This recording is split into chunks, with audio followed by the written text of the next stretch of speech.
الشیطان اللعین الرجیم بسم اللہ الرحمن الرحیم اما بعد قال الحکیم فی کتاب الکریم بسم اللہ الرحمن الرحیم وَلْتَكُنْ مِنْكُمْ أُمَّةٌ يَدْعُونَ إِلَى الْخَيْرِ صلوات محمد میرے نہایت ہی قابل صد احترام قرب و جوار سے آنے والے علماء کرام، شخصیات، عمائدین، نوجوانوں، بزرگوں، موالیان حیدر کارار، السلام علیکم۔ میں بالکل تقریر کرنے نہیں گیا،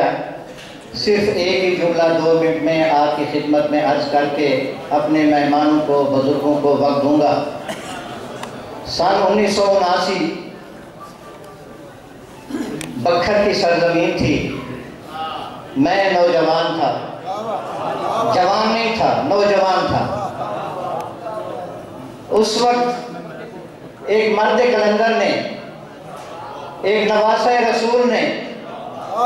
اپنی ملت کو بیدار کرنے کے لیے صدائے حق بلند کی۔ اس وقت اس قصر زینب کے،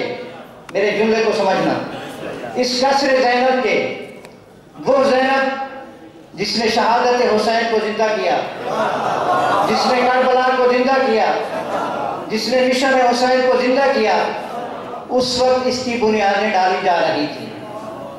اور بکھر کی زرزمین کے ایک نحیف لاغر سے جسم والے، جس کا نام سید وزارت حسین نقوی تھا، اس نے پورے پاکستان کو، ملت تشیع کو پاکستان سے بلایا اور ایک قومی پلیٹ فارم کی داغ بیر رکھی اور علماء حق کے ہاتھ میں ملت تشیع کی قیادت دی۔ اس پلیٹ فارم کا نام رکھا تحریک نفاذ فقہ جعفریہ۔ آج الحمدللہ 2017 کی پہلی تاریخ میں ہم جمع ہیں۔ اس پورے عرصے میں یہ قصر زینب ایک مرکز بن چکا ہے ملت تشیع کا، ایک مضبوط بلڈنگ بن چکی ہے ملت تشیع کی، اور تحریک نفاذ فقہ جعفریہ مختلف ادوار میں مشکلات جھیلتے ہوئے، اپنوں اور غیروں کی صعوبتیں، تکلیفیں، سازشیں جھیلتے ہوئے آج تحریک نفاذ فقہ جعفریہ، تحریک جعفریہ کے عنوان سے انشاءاللہ ایک قد آور درخت بن چکا ہے جس کے سائے میں ملت تشیع زندگی گزار رہی ہے۔ آج وقت کا تقاضا یہ ہے، میں آپ کی خدمت میں یہی اپیل کروں گا، وہ مرد نحیف جو عزم کا ایک پہاڑ تھا، جو ارادے کا ایک مستقل پہاڑ تھا، جس نے کبھی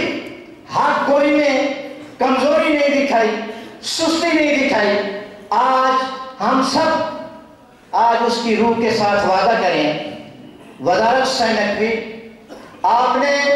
مفتی جعفر حسین کے ساتھ ساتھ نبھایا، آپ نے شہید مظلوم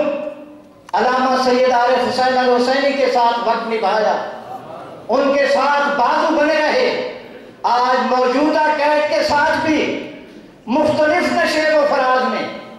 اپنوں کی سازشیں، غیروں کی سازشوں کا مقابلہ کرتے ہوئے اس پلیٹ فارم کو اس ملت کے ہاتھ میں دیا۔ آج وزارت حسین نقوی، ہم آپ سے وعدہ کرتے ہیں، ہم اس پلیٹ فارم سے بے وفائی نہیں کریں گے، ہم اس قیادت سے بے وفائی نہیں کریں گے، اور میں ان کے بیٹے برادر عزیز سکندر نقوی اور میرے عزیز احتشام نقوی سے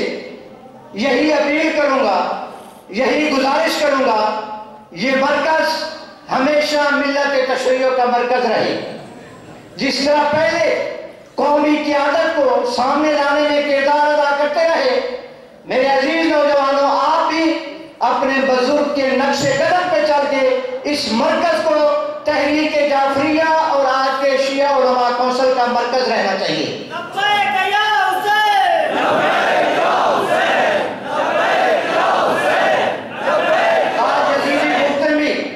آج یزیدی پختگی میدان میں ہے، حسینی قوت بھی میدان میں ہے، حسین کا نواسہ بھی